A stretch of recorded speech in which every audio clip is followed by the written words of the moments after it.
things. Sorry, everybody, if you guys couldn't hear. Let me just redo that intro. I'm Wai Ting. This is Davie Portman.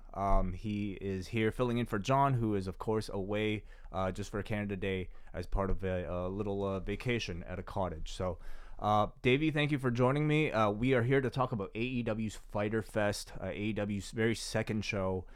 You joined me and Jon for the first one, Double or Nothing, a few months ago. I think a month ago. About a month ago. About a month ago. What were your expectations heading into this particular show? Because it was not really built to be as big. No, I didn't really have. I wasn't expecting a huge show. Obviously, All Out is their next big one. I've tried to catch up over the last couple of days watching the Road to Fyter Fest and stuff, and it feels like a lot of these matches are just filling time until the next big event. But they did a good job in trying to hype up some of these. But I think in general there wasn't really the. I think there's the interest going in. People just want to see this product at the moment. But actual storyline wise, isn't the anticipation as much. Yeah, I would say like for both this show and to a lesser extent, like maybe Double or Nothing outside of like Dustin versus Cody. But even a match like that wasn't necessarily built on like that much build up. There's a lot of story there that's already there because they're brothers and it's already kind of built in. But for the most part, I find like all these shows are largely just built kind of on the cards and the stars that are appearing on them. This was certainly a show that I think. Did it have any marquee matches that you were particularly interested in? Not going into it, no. I think the interest of Moxley at the moment, we've only seen his two New Japan matches, I believe, so far, and this being his first AEW match. I think I was never a big fan of him in WWE, but there's a lot of interest of how different he's going to be, and obviously a no DQ, hardcore, unsanctioned, whatever you want to call it. That's his playground. That's what he's used to. So I think there was interest there because I really wanted to see how far is he going to go with this. Apart from that, obviously the Elite are always entertaining. The Lucha Brothers, always fantastic. I knew nothing about Laredo Kid, so that was interesting. But I wouldn't say I was particularly hyped for any of the matches too much. Let's get into the show itself. I want to thank everybody who's joining us in the chat room right now, and we want to go to your calls, but we'll be doing so after our review itself. So I'll be giving out the phone number a little bit later, but for now, let's get into our review. It starts off with basically a bit of the whole thing. If you haven't been following the build up on the YouTube channel, is that the reason they're calling it the Fyter Festival is because it's a take on. Sorry, the reason why they're calling it the Fyter Festival is because it's a take on the popular Fyter Festival series of documentaries and just the whole event itself, where basically it's the story of a much hyped about series of concerts that went catastrophically wrong, so wrong that it's kind of become almost a legend. And so we have the Fyter Festival, and we see this set as the show begins featuring a number of hurricane tents, palm trees, bikini models, just like the real Fyter Festival. Where this event takes place is a gaming convention called CEO, which is, I guess, famous for fighting video games. It's a tournament for fighting video games. This is the second event that they've done. Last year, they held a New Japan Pro Wrestling themed event that Kenny Omega also helped organize. And so this was kind of very much a sequel, but this time with AEW instead. So on commentary for the buy-in, we have Logan Sama and Golden Boy, who are two video game commentators that also participated in last year's show. And joining them this year is Excalibur, who did pretty much all the play-by-play on this show. What do you think of Excalibur? I think he's fantastic. He really knows his stuff. He knows every single person there, their history, their moveset. Everything. I think he's great. He's got a great sound to his voice as well. Right level of enthusiasm to get you excited about big moments without it ever sounding forced. I was impressed with him in the last show. Very impressed with him with this show. The two guys they had with him for the pre-show, and Golden Boy stayed throughout the whole thing. I wouldn't say they were great, but I preferred to Alex Marvez, who was off the show completely this time. I don't remember exactly who it was, whether it was Logan or Golden Boy, but I thought one of them like really did show like a real kind of knowledge of pro wrestling and New Japan Pro Wrestling in particular last year. I think that was Golden Boy because he stayed on throughout the whole show, and I believe the other guy only did the pre. Yeah, I would think so. I would think so too. He was less of a factor this show because you had Excalibur there, who really kind of topples everybody in terms of knowledge and everything, and Jim Ross kind of. Maybe we'll be chatting a bit more about Jim Ross a little bit later as well. We start off with our first match. It is the Best Friends taking on SCU, taking on the debuting Private Party, who have been much hyped through a series of YouTube videos on being the Elite as well as Road to Fyter Fest. And the story of this match is that the winning team receives an opportunity at a bye in the AEW Tag Team Championship Tournament. Did I get that right? So you fight an extra match to not fight a first match in the tournament. It's very convoluted. I think it was maybe not, and they didn't seem to talk about it much at all, the stipulation during this show. So I don't know if they've kind of quietly dropped it, or I imagine it's just realize it sounds so complicated. I have to think it might be that. But they kind of more so built up the stipulation of the matches, saying the winning team gets to participate at All Out. For sure. Which is where that match is going to be taking place. Yeah. So much of this match was really centered around Private Party. They clear house with a number of really impressive high-flying double-team maneuvers. They received really the first big reaction of the night from the audience, and a Private Party chant almost immediately erupts. SCU and the Best Friends have to actually team up against Private Party to even the odds, and that's when the Best Friends deliver a double-team suplex to Isiah Kassidy on the floor. The Best Friends eliminate SCU from the ring. They embrace and then receive a big reaction and a Best Friends chant.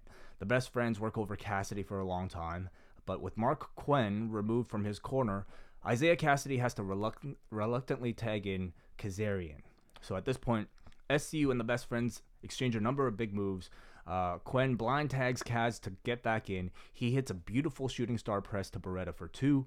SCU hit an unprettier and double stomp combo onto Kassidy for 2. Quen and Kaz are up top, and Beretta jumps up to hit a German suplex to Quen from the top rope, but Quen lands on his feet, and he step-up Hurricanrana's Kaz directly into a cutter from Kassidy for 2.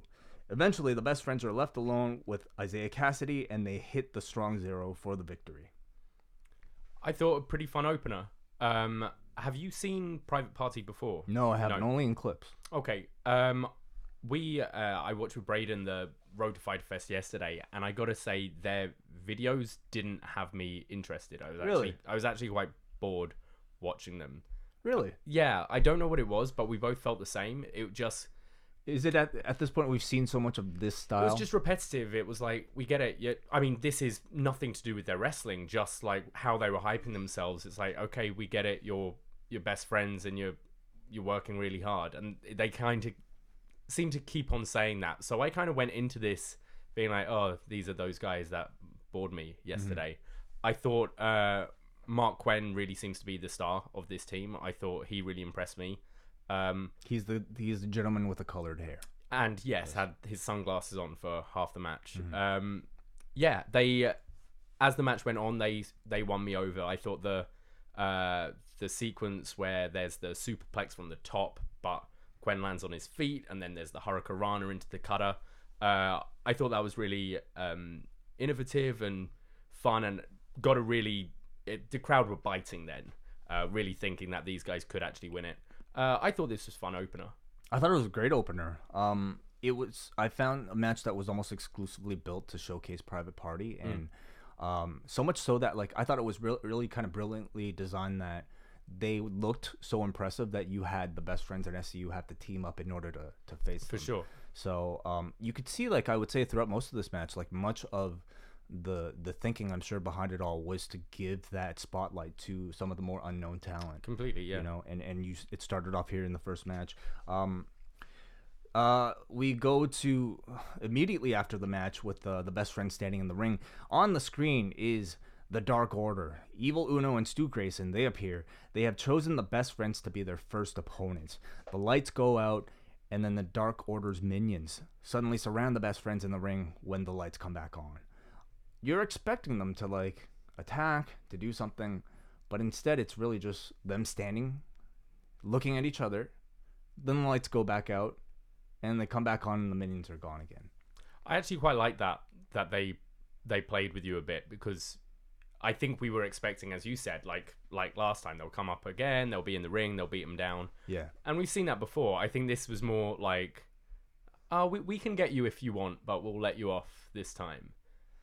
Yeah, I respectfully disagree. Okay. I feel like the lights coming on and off is just, at this point, unless you're The Undertaker or Sabu, I think kind of like such a, I don't know, cliche Sure. and easy gimmick. Like everybody knows you're only taking that time to like storm in and out. Unless there's something visually impressive about, you know, whoever's appearing, unless it's a surprise. I didn't really feel like there was that much, you know, oomph attached to like an appearance like this. I thought it sucked the first time they did it because nobody knew who they were. I think now they've introduced this gimmick and they've kind of got to stick with it for a bit and keep reminding you who they are. So I didn't have so much of a problem this time round. Backstage, the Young Bucks are complaining about this show because it's been draining AEW of their budget. They continue this Fyter Fest parody as Nick and Matt appear in testimonial-style interviews. They complain about the lack of private jets, the tents, the cheese sandwiches, and the lack of organic salmon. Kenny meets with them, who assures them that everything is going to be okay, including their gear for tonight. In another testimonial-style interview, Matt Jackson says Kenny ended up spending so much on their gear that they can only now afford half the bikini models on stage. So we come back to the ramp as 2 of the 4 bikini models are replaced with mannequins. I found this pretty funny. Did it work for you, this whole Fyter Fest thing? It got me more interested to see what their gear was going to be. And obviously the payoff was pretty great later on. How do you feel about them doing like these being the Elite sketches in their actual shows? And do you see this being their style when they actually go to TV, or is it going to be a bit more traditional and what we're used to from, say, WWE or other shows? Well, this show, and I think even like Fight for the Fallen, they'll continue to be really interesting to see. Just if anything, just to see like how AEW style guide will continue to evolve. You know, what hints at what their TV show is ultimately going to look like. I imagine you can't completely abandon the tone of being the Elite. It's kind of like part of these guys' identity, like especially Kenny and the Bucks. They're comedy-based guys, so I imagine you'll still see a great deal of that personality. I think you'll see it probably reeled back a little bit, at least in the main event. I think they're still very good about keeping the main events very serious, but for like light things to open the show like this, I think you'll still see a great deal of it. You know, the way we saw it shot was obviously with much higher quality cameras than, you know, your typical cell phones that they use. I imagine that to be probably something similar to what we're actually going to get on the TV show, but there's still a few months away, you know, so yeah, we'll see. I'm just not sure how much it's going to work for bringing in new viewers, perhaps. The humor, you mean? The humor, because it's very much for those established fans, people that know, like, the wrestling business, and in this case, the whole Fyre Festival thing, what they're actually mocking anyway. But isn't that the whole audience right now? Isn't that AEW's audience? The people that are on Pro Wrestling Tees, the people that know all these guys from the rest of their For sure, careers? but if you're flicking through your channels and you see a Being the Elite sketch on TV, as someone who doesn't know anything about wrestling, is it going to land as much as just traditional storytelling? It's a good question. I mean, but it depends what you mean by traditional storytelling. You know, is what the WWE well, is just right now is traditional? Less tongue-in-cheek, I guess. Like, I mean, this is all very much playing up, and they're playing a character, like I'm trying to think how to articulate it. Do you see what I'm getting at? Just like not more. Yeah, maybe not so kind of like, you know, like only made for like maybe a room of people. For sure. Something that maybe, you know, your mom watching might be interested in. Yeah, like you can tune in and you get what the story is going on. Flicking through, it's like, oh, this is bad guy, good guy, or this is a setup for this. Not so much in jokes and things. They've kind of built their brand on like in jokes. Absolutely. Though. Everything, all those digs at the WWE, like that's all stuff that you have to kind of follow the business to really understand. So it'll be really interesting to see what gets sacrificed when they move to TNT. Let's go to our next match now. This was a match that I don't think was ever officially confirmed. It had only leaked out through like an ITV posting somewhere. But it was Leva Bates, the Librarian, taking on Allie, both of them making their AEW debuts. Leva Bates walks out to stage and she starts shushing the crowd. And she is met with Peter Avalon, who is found hiding inside one of the Hurricane tents on stage. Avalon proceeds to destroy the tent and the bikini mannequins, resulting in both Librarians to receive a great deal of boos. One fan is immediately heard yelling, "This gimmick sucks." Bates cuts a promo vouching for the virtues of books over video games to this predominantly video game playing CEO crowd. The audience responds by chanting, "We can't read." And they each identify themselves as the Librarian. They start shushing each other as Allie interrupts with her entrance. How do you feel about the Librarian gimmick, Dave? I hate it. I don't get it at all. This might be kind of like going into what you were saying about maybe the show getting too silly. Yeah. For an audience that clearly likes some of the silliness, but obviously tends to prefer the seriousness that AEW provides. It's interesting because like certain things work. Like the Dick Druids, I thought worked really well. Absolutely. But this was kind of not that, you know. I mean, I don't watch Being the Elite every week. I do tune in every now and then. I've seen this gimmick before. I don't really get it. And I also feel this is the free show, isn't it? This is the pre-show that's for free. So anyone who's kind of going, do I want to buy this? Do I not? Like, let's see what they're doing. For me, this is shitty, corny WWE joke stuff. And I'd flick on and go, oh, it's same old shitty wrestling comedy. It was certainly part of the criticism of the last buy-in for Double or Nothing. You know, the Librarian appearance last time, as well as even the Battle Royal. This show, they certainly started off with like a really hot match. Absolutely, I think, was indicative of the actual AEW style, but I could understand if people only saw this and then maybe what was to come afterwards. Yeah. And having those same criticisms of this buy-in. So the match starts off. Leva is about to shush Allie, but Allie grabs her finger and she stomps on it. We see Brandy Rhodes, Allie's fight for the fallen opponent, watch on a TV screen backstage. And very important to note that Brandy was watching the TV facing directly as the camera panned around to show her looking at it over the shoulder like a normal human being would. Nice. Allie is in control for a lot of the match. She runs the ropes but is tripped by Peter Avalon outside, who's almost just kind of playing like a valet, at least in this iteration. And he just kind of like repeats what Leva Bates has to say because in storyline he's supposed to have a crush on her. Anyway, Bates is now in control. The audience begins a Hooked on Phonics chant, which, Davey, I guess they don't really have in England. Maybe they do, and I'm just oblivious. But no, I don't think so. Bates applies the Rings of Saturn to Allie, placing a finger into Allie's mouth to shush her. Bates then delivers the double knees to Allie in the corner. Allie strikes back with the hang neck breaker to send both wrestlers down. Allie eventually goes for her best super kick ever, but it's countered with Bates' lung blower. Bates hits her pedigree for 2. Avalon then gets on the apron and attempts to throw his book at Leva for her to use on Allie, but instead, Allie intercepts it, throws the book at Leva, which distracts her and allows her to hit her BSE for the victory. I thought the actual match was good. I thought it was fine. I liked Allie. I thought she looked pretty impressive with her strikes. They looked pretty vicious. I did like, as much as I dislike the gimmick, I did like her shushing Allie as she's screaming from the submission. I thought that was quite cool. Yeah. That worked for me. The match was fine, I thought. I thought the gimmick really like hampered, I think, the reaction to the match. It's clear like this audience sees this gimmick as like too much sports entertainment and not enough like, funniness, not enough kind of wittiness. It was really just something that was introduced like in the form of a contest that the Elite almost like portrayed as something like Tony Khan mandated them to do for some reason. We still don't exactly know why. But the audience is clearly kind of turning on it. And then we've seen AEW be able to kind of play with that. As heels, it almost kind of, it might work out that they're actually hated and that they represent maybe sports entertainment, like corporate version of sports entertainment. I didn't think the match was really all that strong, but I thought Allie looked good. The finish to me of throwing the book and everything was almost like exactly what we just said, like kind of cliche sports entertainment stuff.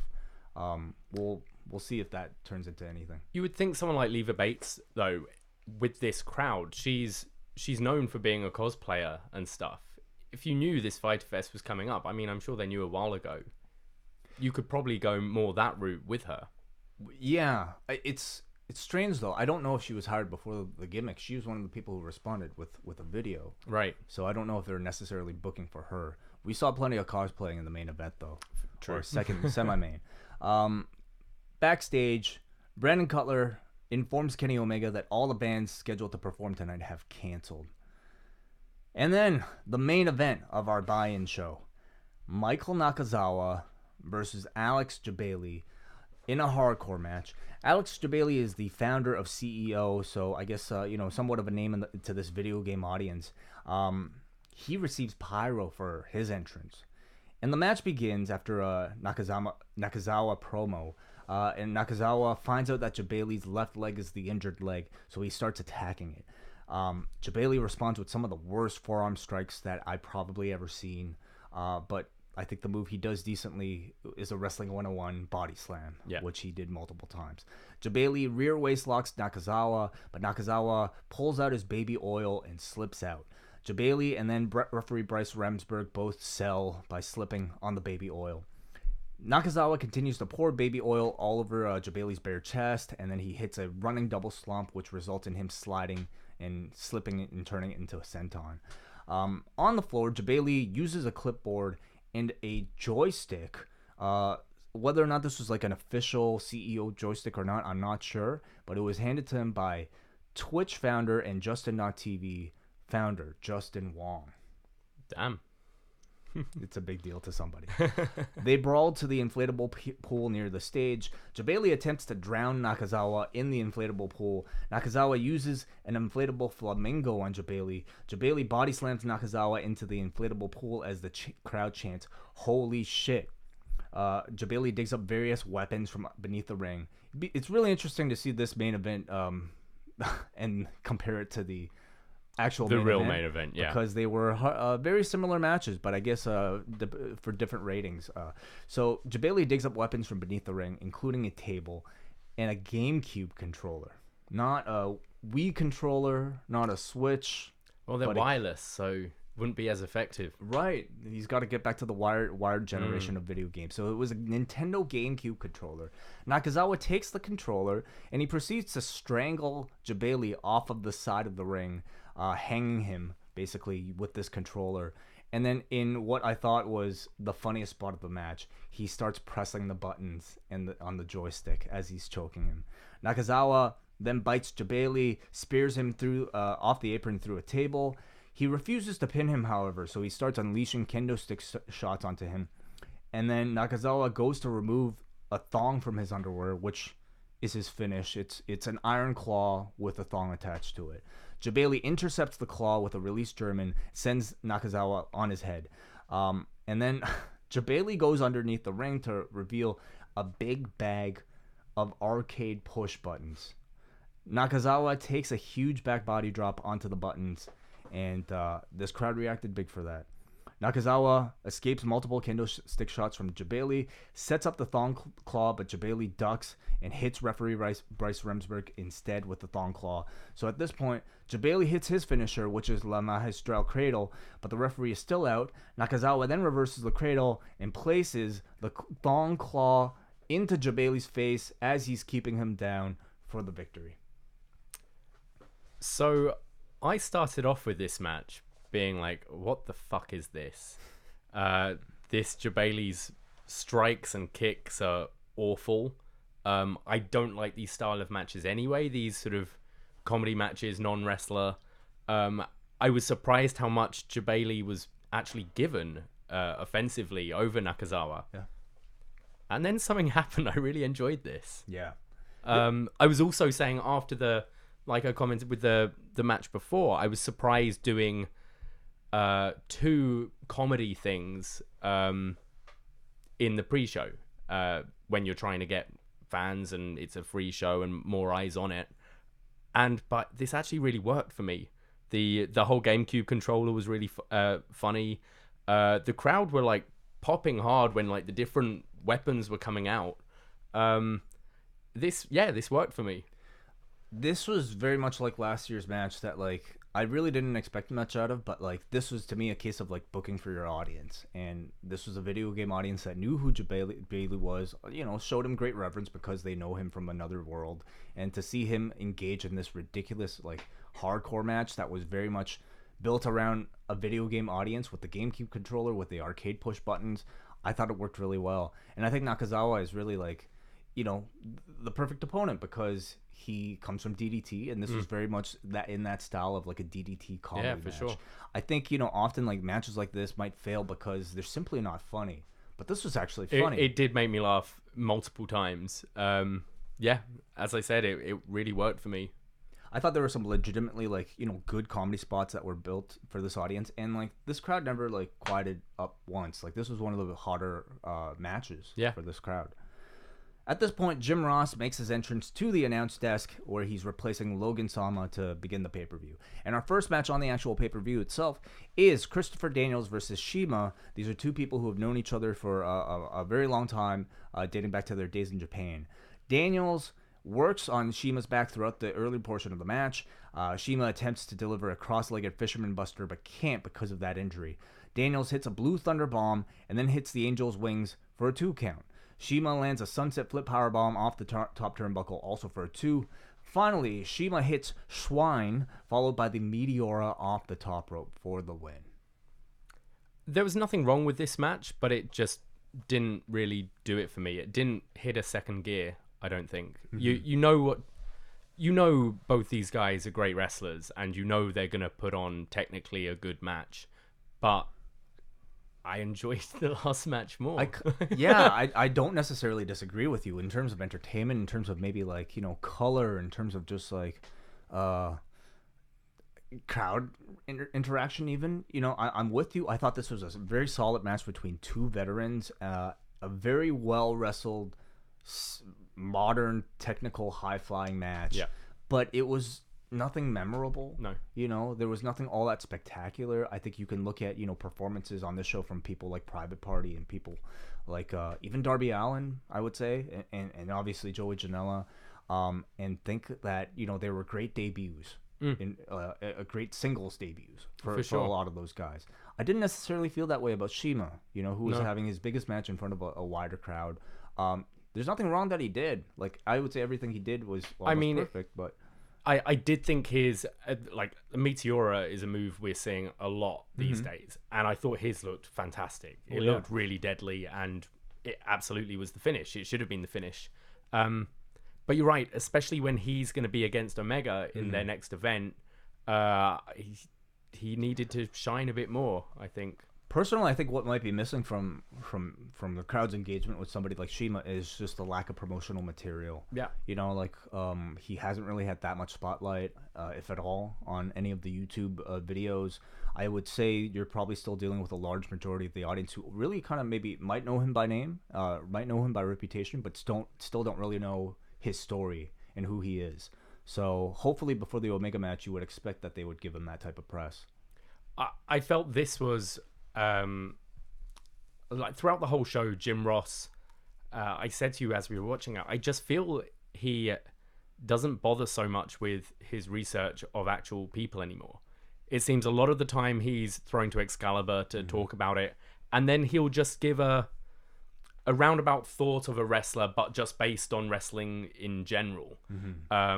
So like, oh wow, Daniels has been wrestling for 27 years. He's a veteran, and we know that. And like CIMA does like a Lucha style arm drag at one point, and it's like, oh well, you can clearly see his Lucha influences there. And I just don't feel he he knows his stuff anymore. I kind of felt the same way about Jim Ross the last show, but I heard a lot of great feedback from people for Jim Ross on that last show. I personally, I felt that he was better than maybe some of his New Japan performances, but I didn't think he was that much better. And I agree with some of those points that you have. It was just saying empty stuff. It all sounds good, but I'm not gaining anything from you. The thing is, I will say, having Jim Ross's, even just having his voice on the broadcast, it adds a great deal to that casual audience that you were talking about. I think it does. For me, I want this product to feel new and fresh. So for longtime fans, I don't think his voice really does it anymore. We all respect Jim Ross. He's done some of the greatest calls ever.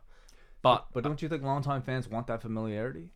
No, I think they're craving for something new. There's something new and fresh. I think having Excalibur is fantastic because he's a guy that has been on the outside for years and years and years, and you want someone like that getting an opportunity. I'm fine with Justin Roberts, even though he's an ex-WWE guy. I think his departure, he had a lot of shit going on with WWE where people want to support him and think he's good and see him doing it.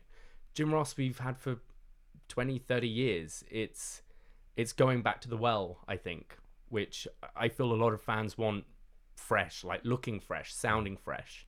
To me, I don't know how exactly Jim Ross might fit into these broadcasts beyond just lending his credibility and his voice to the audience. Can they find a role for him where it'll feel natural that he belongs on the broadcast and he can give insight that other people can't? I'm not so sure. But I think Excalibur, unfortunately, to me, fulfills much of the role of a play-by-play guy and also a color guy, to the point where even this other, Golden Boy, really kind of didn't have to say much throughout the broadcast either. I'll say I think I prefer Jim Ross to Golden Boy, who really, I don't think added anything. Well, he didn't do anything, I don't think. But he didn't annoy me like the guy did last time, which is a positive. We go to our next match, which is Nyla Rose taking on Riho, taking on Yuka Sakazaki. Riho and Sakazaki, basically two Joshi women versus Nyla Rose, of course. Because they are much smaller, Riho and Sakazaki basically spent this entire match teaming up to take on the giant Nyla Rose. And this match was really kind of built to promote the giant Nyla Rose. And I found it incredibly entertaining. There were a number of really impressive spots. Riho and Sakazaki are stacked on top of each other, and Rose basically applies a double camel clutch to the both of them. There were chants of Yuka as Sakazaki delivers a springboard plancha with 619 from Riho. Riho is draped on the top rope, and then Rose goes up top. She delivers a flying knee onto Riho to, I would say, the biggest reaction of the match thus far. Maybe of the night so far. Maybe. This was huge. Other than the video game buttons in the GameCube. So Rose goes back up top to deliver a senton bomb, but this time Riho gets out of the way. Riho climbs up top. She delivers a diving body press that's caught by Rose. Sakazaki also dives off with her own body press, but Rose, while holding Riho, also manages to catch Sakazaki. They all topple over, which allows Riho and Yuka to get a 2 count onto Rose. Sakazaki delivers a springboard body press, but Riho blocks with her knees. Rose hits her sit-up powerbomb, which is called the Beast Bomb, onto Sakazaki. Riho breaks that up with a running knee, but that inadvertently causes Sakazaki to pin Rose for 2. Rose lands a DVD onto Riho for 2, and then she looks for another Beast Bomb, but this time Riho rose through the attempt into a cradle for the surprise victory. This was my favorite match so far of the night. I thought this was fantastic. I thought Nyla Rose was impressive with that catching both of them was awesome. Rio's facial expressions, I've not seen much of. Well, I've only seen the last pay-per-view, the Double or Nothing. That's all I've seen of these women, and I think they've all done enough to make themselves remembered. I think just Yuka's style, the sort of Aladdin pants and everything. Her charisma, I thought, was the strongest. Absolutely. Riho's facials, though, when she does her entrance and she's all smiley and spinning around and stuff, and then Nyla comes out and her oh shit face made me laugh. The running knee breaking up the pin but causing another pin, and her then being like, Oh, I've got to break this one up as well. I haven't really seen that much before. I thought that was really inventive. I really enjoyed this match. I thought it was great. I thought it was an excellent showcase for all three, like you said, but in particular, obviously, Nyla Rose, who I think managed to have a number of really impressive power spots. Yeah. To me, Nyla Rose didn't look all that impressive in the last match that we saw. No. I thought she looked kind of sloppy, maybe a little bit slow. I would say as a technical wrestler, she wasn't as good, obviously, as the other two, but she offers something that none of the other women in the division, if Awesome Kong's not staying around, Completely. Nyla Rose offers something that the other people don't, and I think seeing her in there with two people as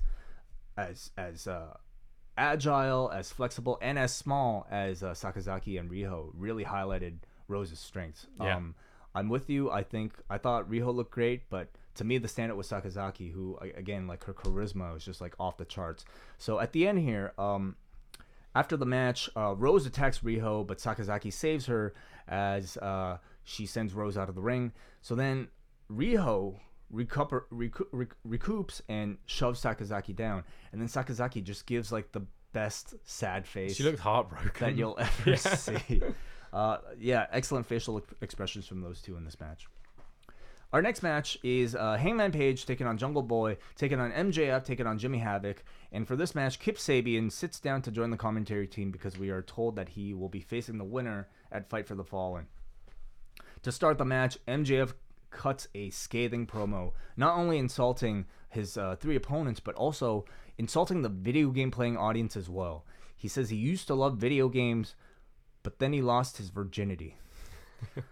And the camera cuts away to this dude in the front row who they couldn't have found a better guy. They knew this line was coming, and they searched throughout that whole audience to find the guy that perfectly represents MJF's promo. I felt so bad for this dude. I know. But he's I'm sure he's going to be memed. He's probably memed already.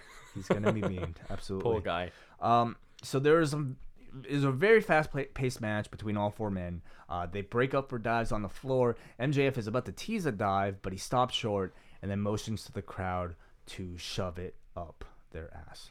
Jungle Boy delivers this move that Excalibur calls a hanging cannonball, which involves him basically holding onto the top turnbuckle with his legs, basically, I couldn't work out what it was. It was or his arms or something. He's hanging as there are people waiting for the dive below, but instead he just flips off and does kind of a 360 or I don't know, front flip. He was holding on with all fours, wasn't he? I don't remember. It was crazy, whatever it was. It looked a little crazy, but then it turns out the announcers say that he might have clipped his feet on the turnbuckle or something, so it didn't look perfect, but it did look cool. Hangman Page and MJF finally meet face to face alone in the ring. They reveal that the reason for this match, and I didn't even know about this, is that these four people were all involved in that Bret Hart segment at Double or Nothing. I didn't even realize that was the connection. But anyway, MJF and Hangman Page, they meet face to face. MJF then starts to target Page's injured knee. He applies the sharpshooter as a callback to that Bret Hart interaction, but Page reverses it, applies his own sharpshooter. And then MJF delivers the Heat Seeker onto Page. Jungle Boy breaks up that pin with Luchasaurus' help. Jimmy Havoc blocks MJF's Heat Seeker and hits a diving stomp onto MJF for 2. Havoc tries to deliver an acid rainmaker, but that's blocked with an eye poke from MJF. At this point, Page runs in. He buckshot lariats Havoc as MJF is thrown out of the ring, and Page hits the dead eye onto Jimmy Havoc for the victory. So still protecting MJF here. Yeah, that's what I took from this. They've obviously got big plans for him. They didn't want him to take the pin. And I think continuing that story between MJF and Page, which you might see culminate at a later time. Yeah. I thought a very good four-way between all of them. In-ring is good, but to me, what stands out coming out of it all is MJF, who continues to be just next level promo. His promo's fantastic. Yeah. I think he was. I have a lot of friends who are pretty much pure WWE fans and don't check out the indies. They're like, if you're not in WWE, I'm not interested. And I know a lot of them gave Double or Nothing a go. They were like, okay, there's going to be some real competition. Let's give it a watch. And MJF was the guy they were all talking about. Really? Yeah. They'd heard, they know Omega, the Bucks, Jericho, obviously. but they were like, that MJF guy was fantastic. And then you hear he's only 23. Yeah. He's only going to get better. And he's so confident in his delivery and some of his lines that the first one, that mother of yours who owns the basement you live in, she swallows. Like, you're not going to say that on WWE TV, but he knows how to push buttons with the audience. Yes, literally, with this crowd. Our next match is Cody taking on Darby Allin, and Darby Allin walks out with a body bag labeled Cody 1-1, I guess to indicate he's going to break the streak. The streak of Cody Rhodes in AEW, which at this point stands as 1-0. I don't know if the 1-1 was necessary. Maybe he just like ran out of space or he had too much extra room that he just felt like adding something onto it. Yeah, it was weird.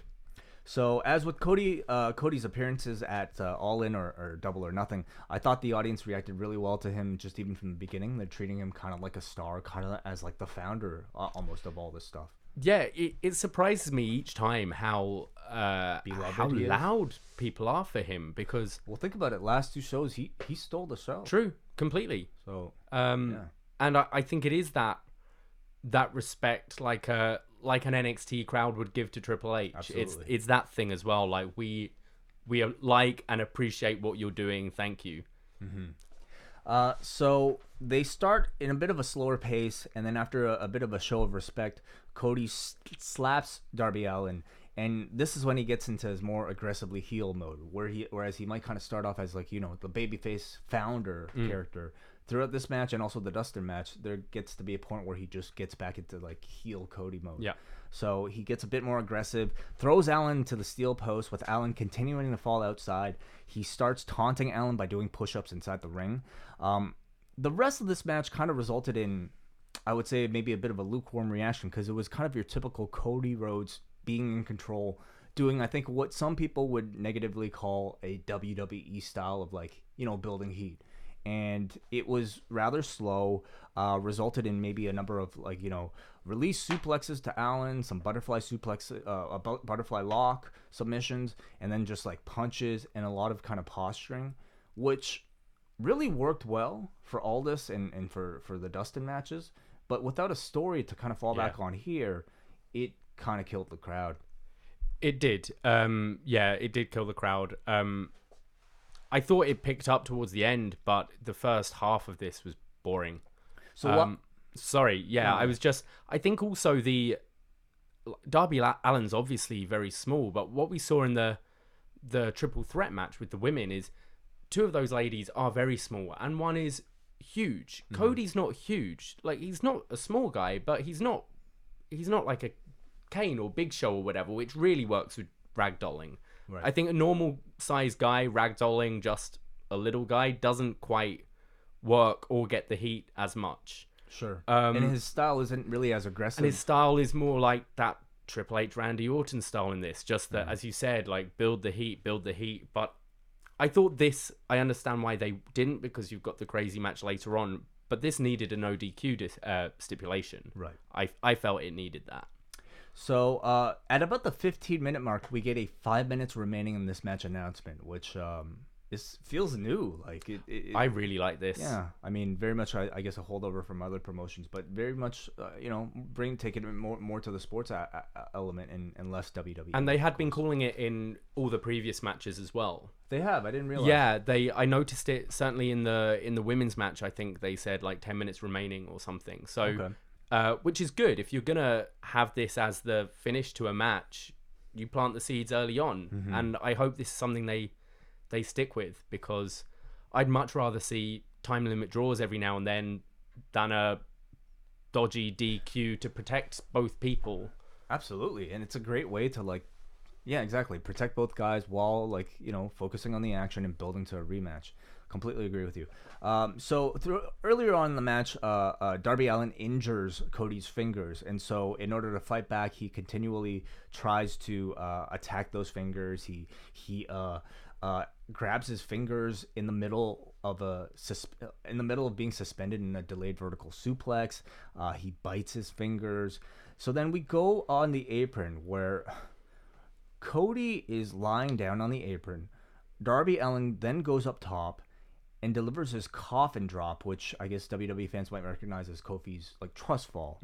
He delivers a coffin drop onto Cody on the apron, but Cody gets out of the way, so Darby Allin lands back first, smack on the wooden steel actually of the ring.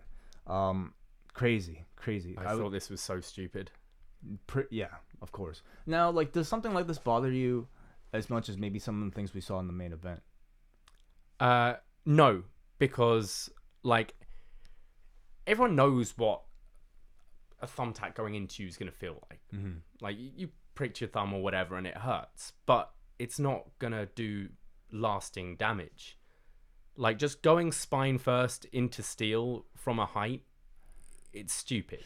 That's kind of how I feel too, and like I wouldn't even say this was like the most cringeworthy spot of the show. To me, the most cringeworthy spot of the show is to come here after this. So anyway, at this point, Allin is put into his own body bag by Cody. Cody props him up, zips him up in the body bag, and delivers a disaster kick, resulting in a 2 count. It was funny because like he starts pitting Allin, but you can't tell whether or not the dude's shoulder's down, so he had to unzip him before he hit the pin. I recently watched Damien's documentary with Darby Allin, and it shows him put in the body bag with the thumbtacks and slammed. Yeah, I'm expecting this. I don't think, it's obviously like very dangerous taking a worked kick to the head when you can't see anything.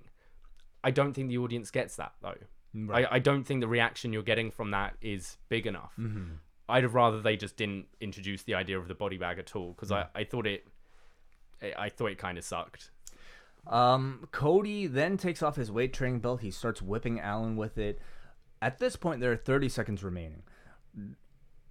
Allin then blocks Crossroads and he delivers a stunner, but with 10 seconds remaining, Rhodes lands Crossroads. He starts to cover, but as he's covering, the time limit expires, and so we get our very first time limit draw in AEW. And the streak is over. The streak is over. So what does he have to put, like 1-0-1 on the bag? So the crowd starts chanting overtime, and this is when Shawn Spears, the former Ty Dillinger, comes in with a steel chair, and he nails Cody in the head, completely unprotected. And, at this point, it's like, oh, gross, like, unprotected chair shot. It's not until they cut to Cody back on the canvas as this giant red spot fills his, bleach blonde hair in the back of his head, and leaves this giant red puddle on the canvas that, like, you kind of like get a little horrified by. And this to me was like, God, way worse than like anything I saw in the main event to come. Yeah, I'm done with chair shots to the head. I think we've been so conditioned over the last 10 maybe 15 years even now to we know the dangers. You watch that like Foley Rock match from years ago with the unprotected chair shot. It's not needed anymore. It's dangerous. I wonder how much is like with Cody, it's like trying to recreate those matches his dad used to have. The excessive blood, the excessive headshots, that kind of thing. I don't know if he intended on getting cut in the back of the head. I don't think he intended to be cut, but he intended to eat a chair shot to the head unprotected. Yeah. I wonder how much of it is due to, them building a brand new feud here with Shawn Spears that really kind of has nothing before it to kind of set up. I did like in that Road to Fyter Fest the thing with Shawn Spears' whole promo and his video, and then Cody's going, he's a good hand, he's gonna be a great like trainer wrestler. Good trainer, yeah. I think that was great. Sure. And I think this is him going, that's how you see me? Fuck you. No, so I actually like the storytelling here. I think that's great, but I just don't need to see. There are other things you can do now. Yeah, I think so too. So what'd you think of the match itself? I enjoyed the end. I enjoyed the finish. I guess they're going with this thing with Darby Allin where it's not necessarily he can beat people, but he can survive these matches. Like you can't pin him because he'll just keep getting back up. So that's cool. I just the first 10, 15 minutes even, I thought kind of killed the show a bit. A little bit. But to me, like, Darby Allin still did enough to really impress. Like, I thought his gracefulness was really incredible. Alrighty. So it looks like we'd have to think, because Rhodes is obviously he's teaming with Dustin for the next show with the Bucks. So maybe Spears and Rhodes for All Out. Yeah, I'd assume so. Up next, we got, was this a surprise to you that the Elite, Kenny Omega and the Young Bucks taking on the Lucha Brothers, Penta El Zero M and Fenix and Laredo Kid, that this wasn't the main event? Not particularly. I thought it would be, but then I thought as soon as this was going on, I assumed Omega would come out at the end because you want to build up that feud with him and Moxley. And I think just a no DQ blood match thing is a better thing to end your show on. I think it's so harder too. to top. Yes, I think so too. Actually, on Joey Janela's show, one of the spring breaks this year, they ended the night on one of these hardcore matches, and it was not necessarily the match I was tuning into the show for. I don't think it was like even a match with like the best star power, nor a match that I really saw promoted like beyond everything else. But once I saw the match and how violent and how bloodied and everything was, like I knew it was the right call because like these types of matches, you're reacting big to everything. Whereas even a match like this, Elite versus like Lucha Brothers and the Laredo Kid match, you're reacting big to anything, but you can't compare. You can't compete. I find watching like the Bucks and the Lucha Brothers and thing, it's like watching fireworks. It's ooh ah right. Whereas a street fight, you're like ugh. Yeah. If that makes any sense. It's more guttural. I definitely like was more vocal. You're more emotionally tied to that main event than this. This 6-man is fantastic, but I don't care who wins, who loses. Right. I'm seeing crazy, wonderful wrestling. So, as they come out, Nick, Matt, and Kenny are okay. First of all, the Bucks like start with like being the Elite theme, and then all of a sudden, remember everybody, this is a fighting video game tournament. The Street Fighter theme comes on, and out comes Nick and Matt dressed up as Ken and Ryu, respectively. And then we have the screen darkens. We get the kanji for the character Sky, and out comes Kenny Omega dressed as Akuma from the Street Fighter series. Red hair, looked ridiculous, and every bit as jacked as Akuma. Does any of this mean anything to you? I very loosely know Street Fighter. I thought this was so awesome. I thought they looked great. What was the deal with the Batista fan? That I don't know, because I wondered if it was just someone had jumped it, but then after the lights came back on, he was just on the floor. Well, the camera wouldn't focus on, and the Bucks wouldn't just standing there. For sure, yeah. I think it was probably a play on like something that the WWE did, because if you remember, they had a guy do that to Batista. They had a guy. Yes, exactly, right. Yeah, Batista was warming up for a match, and this guy runs backstage. Does the machine gun thing, yeah. But like nothing came. Like I was wondering, is Kenny coming out as Drax or something like that? And like that, but I don't know. Maybe there was a reason for it. There's definitely a reason for it. If anything, maybe an attempt to make some type of viral video, perhaps, or maybe something. Knowing them, it's something they might follow up on in the future. Yeah. But nothing was kind of really concluded with it here. Okay. So they hit Justin Roberts to announce round 1 fight before the bout begins, which again was a super nerdy thing that was awesome. I loved straight away the commentary. Like, no, this is just a 1 fall though. Yes. So we get incredible combinations with any of these 6 people. You pair any of them together, and it's gonna look spectacular. But I think of most interest was probably for a lot of people Laredo Kid. I'm assuming many, including myself, were seeing him for the first time. Yeah. So he started off the match with Nick Jackson, and he starts to get the better of their exchange, which results in Nick getting a little bit nastier, spitting at him as everybody spills in. And this is when we get a lot of triple team moves from both teams. The Elite are sent out of the ring, and the Lucha Brothers hit these stereo tope con heroes as Laredo Kid hits his own acai moonsault, all in perfect unison. Then they deliver like a double super kick reverse Rana onto Matt Jackson. Matt Jackson then hits these rolling Northern Lights suplexes, and I'm talking like he had like 5 of these things in a row to both Laredo Kid and to Fenix. It ends with him hitting a double Northern Lights suplex to both Fenix and Penta. Laredo Kid goes for a high cross. Kenny intercepts it.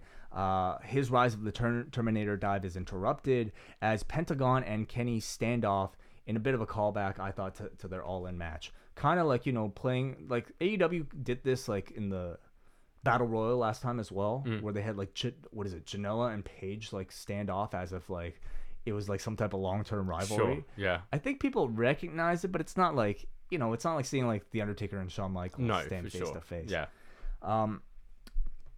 Okay, we basically, Kenny tags in. He delivers Snapdragons to all 3 luchadors. Pentagon then interrupts one of his dives. He launches Nick to the floor with a back body drop. And then he launches his own brother, Fenix, also with a back body drop, over the ropes and onto Nick. So was this one over the turnbuckle? Over the turnbuckle. That was crazy. Yes, very impressive. So now with all 6 men now in the ring, the luchadors deliver triple super kicks, while the Elite respond with a triple Hadoken, followed by a triple Liger Bomb. Laredo Kid and Fenix are draped on the second rope as Nick Jackson flies down with a 450 splash. We get a V-trigger to Laredo Kid as he's about to deliver a dive. On the floor, Matt is setting up the Meltzer driver. Nick Jackson is balancing on the top rope, but Fenix runs up onto the top rope to meet him, and he executes a diving Spanish fly onto the floor, onto the pile below. Incredibly impressive, taking everybody out. So back in the ring, Kenny is left alone with Laredo Kid. He hits the Tiger Driver 98 to him, gets a 2 count. Then he hits the V-trigger, followed by the One-Winged Angel for the win. Fantastic match. Great match. Really entertaining.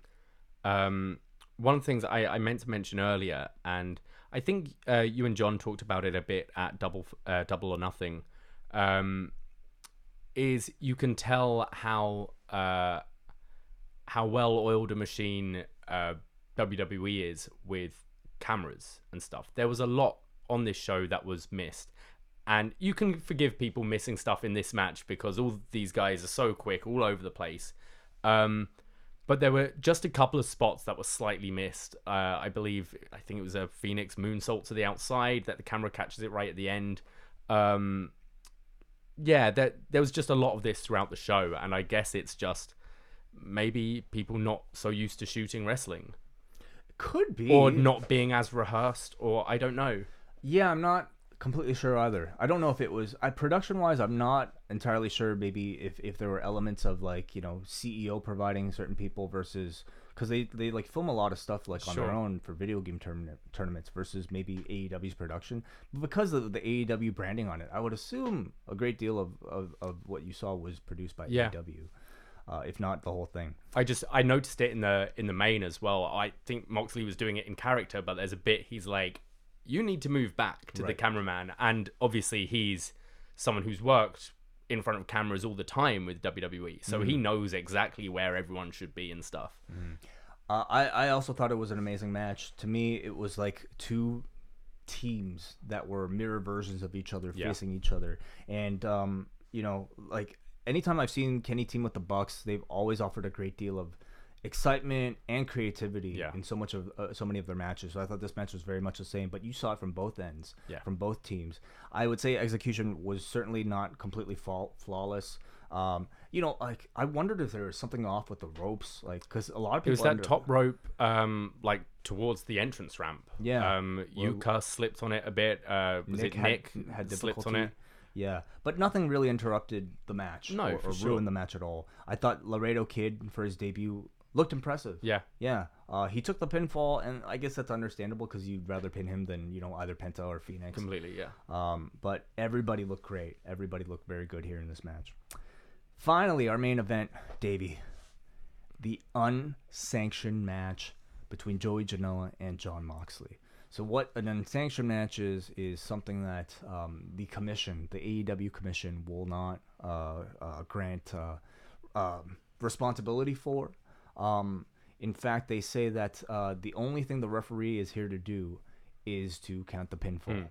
They're willing to provide cameras for it. They're willing to provide commentary for it. They're willing to give it the main event spot. This was a little problem I had with it, because earlier on in the night, I think it was JR was like, we've got one official match left of the night, and then we'll be sticking around to see this unsanctioned match. And I just thought, I was like, oh, that makes sense, it closing the show, because the show has actually officially finished. It's just, let's keep the cameras rolling and keep this going.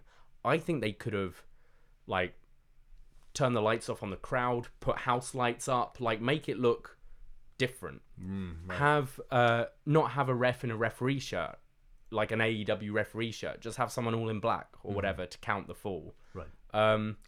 I thought, aesthetically, you could have done a few things to just make it feel unsanctioned and be like, oh, it's just a no holds barred match. I think ultimately it's just code word for hardcore match, isn't it? For sure. You know, maybe like a more kind of like serious version of a hardcore match. And in the end, like, wrestling fans know what's up. Like, completely. It's just, you know.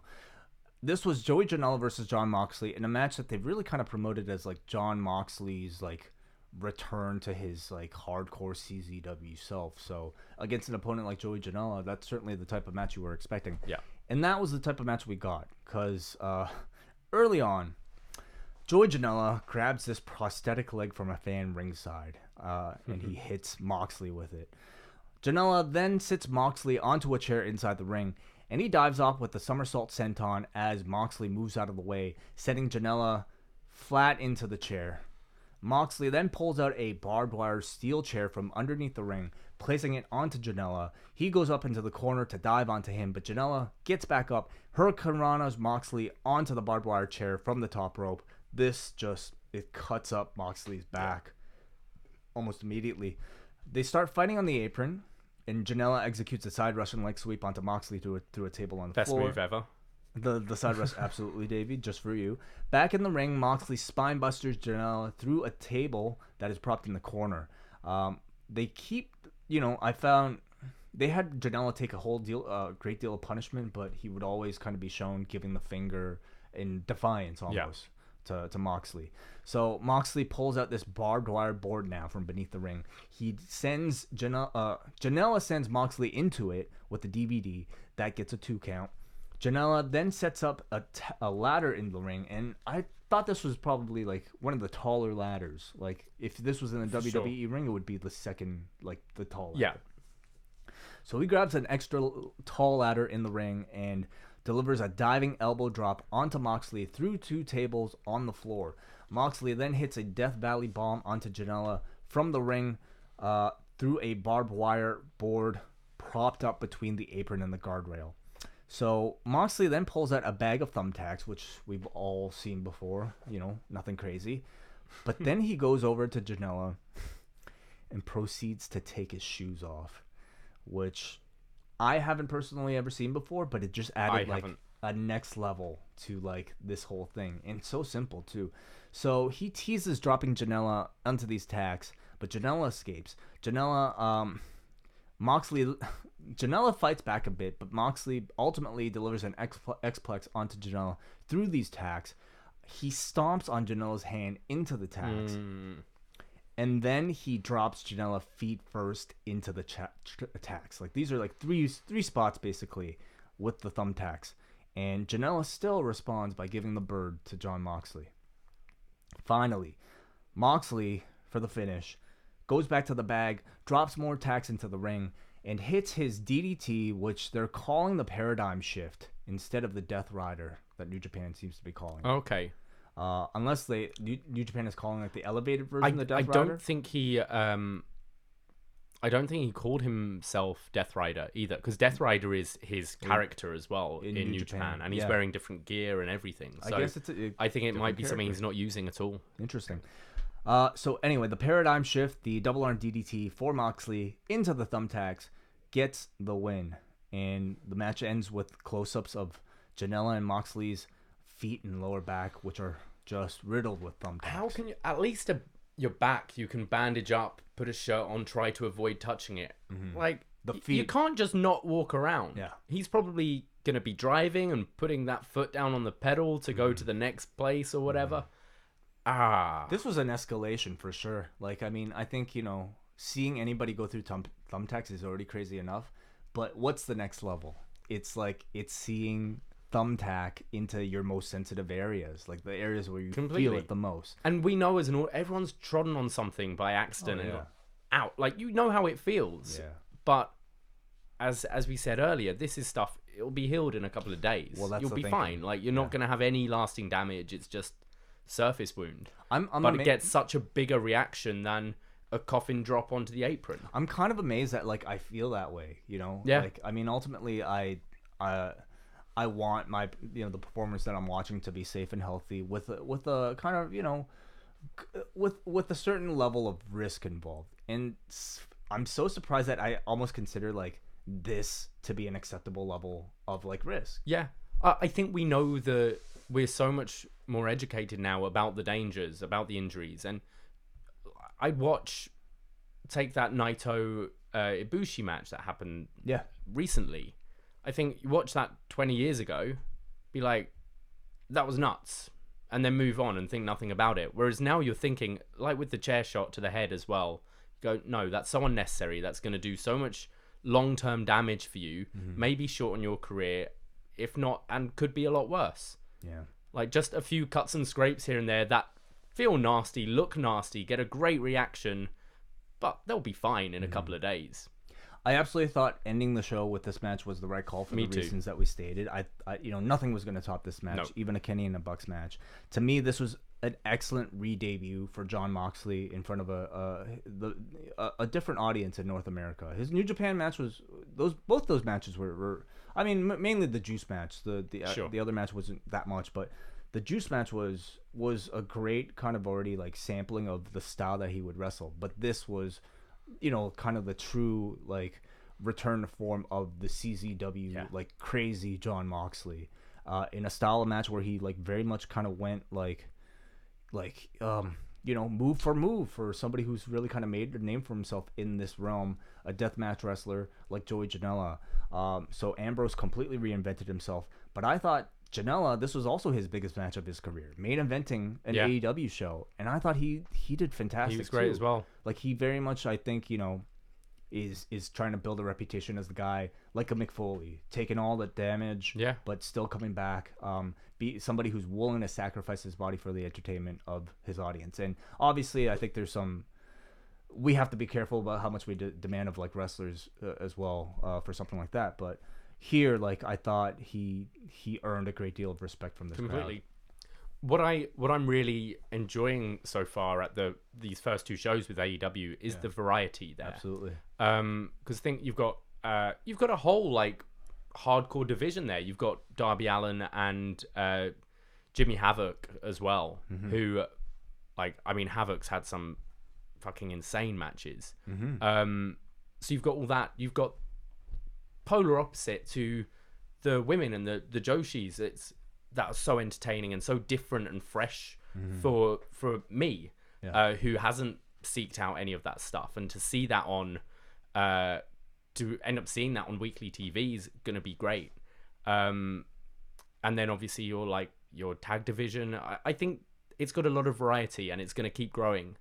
So much of the demand for AEW is because there's a whole world of wrestling out there that's not being presented by the WWE. Yeah. Like in the time that I think WWE has continued to dominate, like wrestling has really just blossomed almost everywhere, and people are almost kind of finding their own niches of the style of wrestling that they like, whether it be comedy or tag team wrestling or hardcore wrestling or death matches. And AEW is almost like just kind of taking advantage by providing and mixing all those like the best styles from all across the world into one particular show, and I'm completely with you. Yeah.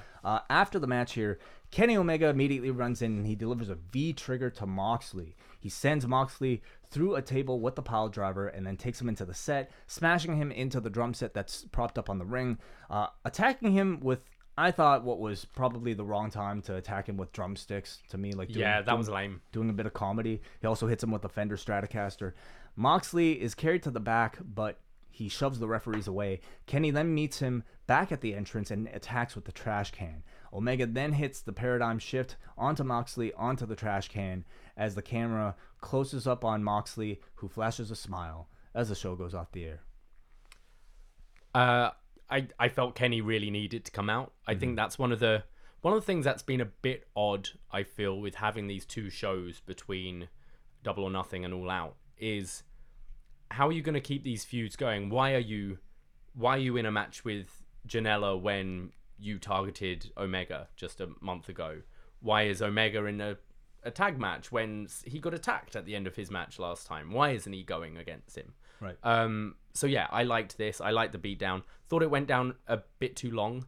I think that in general with most post-match beatdowns, and that's something I did like about the Shawn Spears thing. At least it was in, wallop, and out. It was a big wallop. But it was too big a wallop, but I felt then when it went back to get the trash can and stuff, it's like, we get it. You've beaten him up now. It's clearly something they needed to do to set up the match. For sure. I do feel like, Kenny coming out after the death match that we saw, and doing trash can stuff might have been a little tame in comparison, but maybe it's not how do you top the death match though? Did Kenny have to bring out a gun or something? Yeah.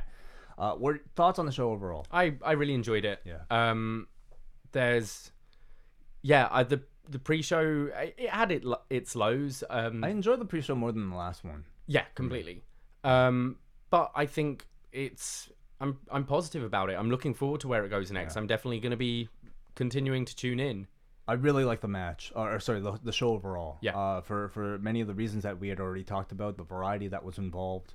I thought it was a really impressive job of how, I would say almost for every match, they managed to find somebody to elevate, and they did a good job of it. For sure. Whether it be somebody like Darby Allin or Nyla Rose or Private Party, everybody coming out of this show went from kind of being unknowns to being people that I think are going to be talked about, and that I'm personally looking forward to seeing the next time. We go to our first caller here, who's been waiting on the line. Hey, caller, you're on with Davie and Wai. Hey, Davie and Wai, it's Paul from New Jersey. How's it going? Hi, Paul. Hey, how you doing? Good, thanks. Yeah, I enjoyed the show, and I'm such a sucker for Street Fighter, so that cosplay was awesome for me. It's so weird how refreshing it is to hear the words professional wrestlers and wrestling and wrestlers. It's so funny that as much wrestling as I watch, to hear that again is oh, that's refreshing, because that's what this is. And just unfortunately, lastly, I did think Jim Ross kind of sounded like somebody's grandpa.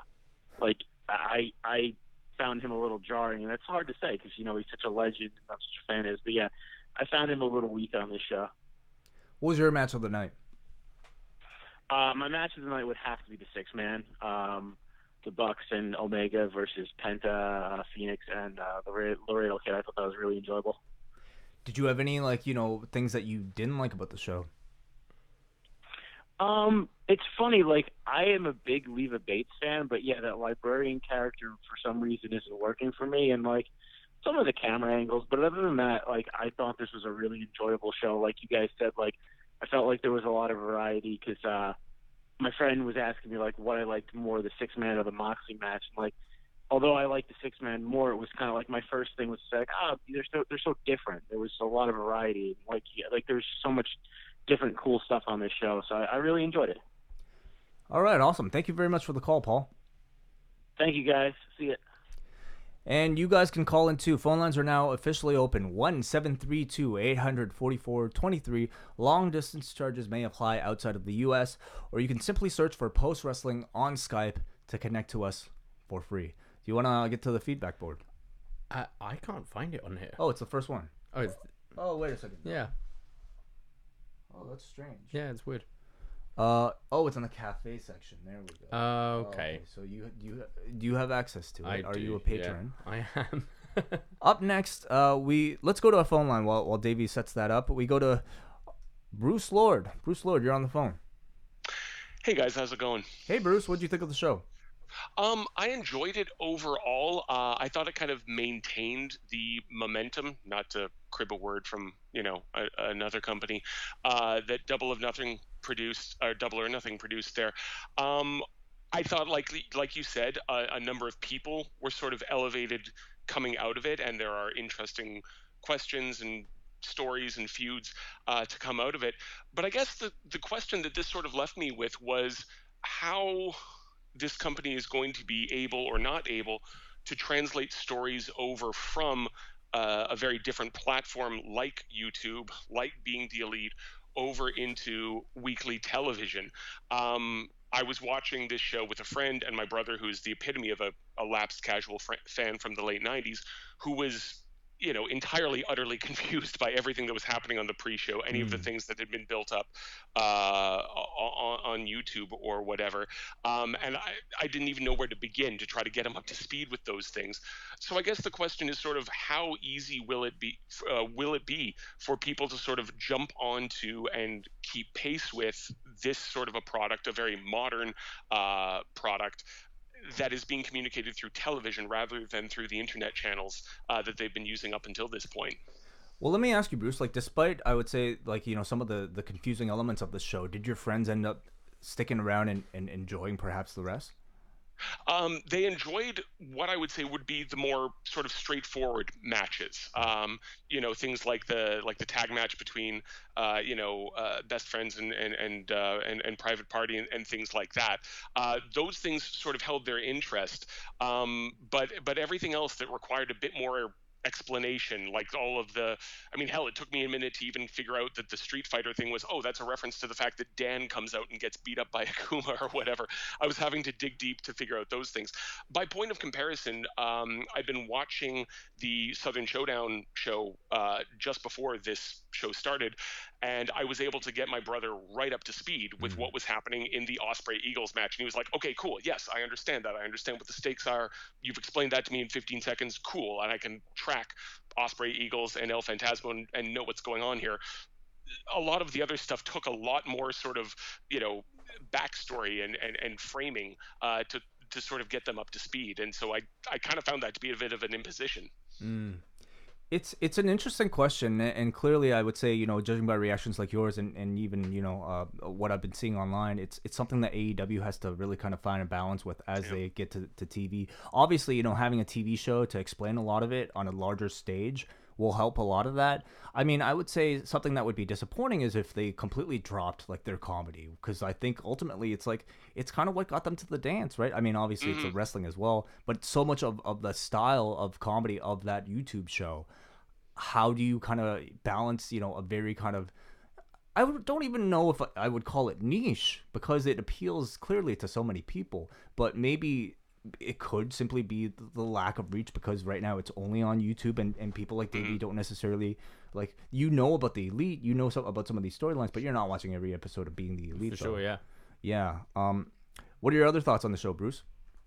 On the whole, pretty darn good. I thought that, like yourselves, I was initially kind of surprised by the fact that the Moxley-Janela match was closing rather than the six-man, but ultimately, given where that match was going, I thought that ended up being the wiser move. And I like the fact that you had this really simple story of Kenny kind of giving tit for tat after Moxley had run out at the end of the previous pay-per-view. I thought that, that's a nice little kind of one-for-one sort of run-in at the end of a show that sets up the ultimate confrontation between the two of them. This stuff doesn't have to be rocket science, and a nice little finish to that, I think was a nice little bow on an otherwise pretty solid show. We thank you very much for your thoughts, Bruce. Thanks, guys. Do you want to go to our first of all, let's go to the forum poll to see what people voted this show. Sure. All right. Forum.postwrestling.com. The average rating out of 10 for this particular show on our message board, 7.43 out of 10, which is good. That's but a pass. I don't think not as good as Double or Nothing, but a very good rating for our very, I would say, kind of critical board. But caller, you're on the line. What's up? Yo, what's going on, Wade and Davey? It's Hansy. Hey, Hansy. Hey, how's it going? It's going good, man. I just want to say that I thought the show was really, really good. I didn't really care for the pre-show. I mean, I know you guys are probably in the same boat a little bit with some of the stuff. I think the librarian stuff is kind of dying a death a little bit.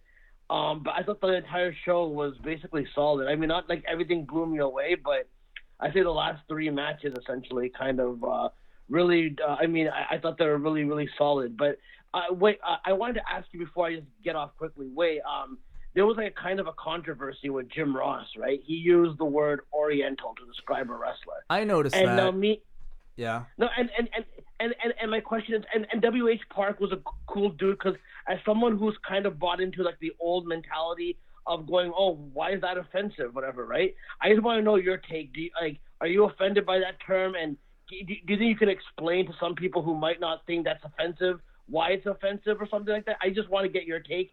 And I'm not trying to start like a controversial, like, let's fire Jim Ross, whatever, right? Mm-hmm. I just think he's an old Southern guy, whatever, and all that. And I just want to know, like, because I like learning about it. Instead of getting outraged by people being offended, I just want to know what you thought about that. I'm probably somebody who's personally not offended at all.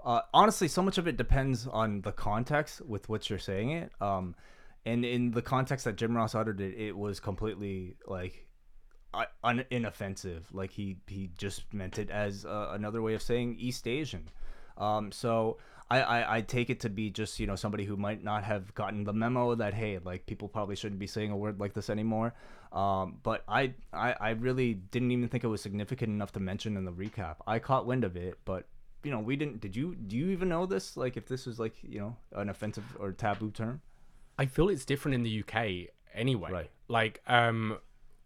Like we tend to say sort of like Asians, we tend to think South of Asians. like Indian and Yes. Pakistani and that kind of thing. That's what we say over there. So Yeah.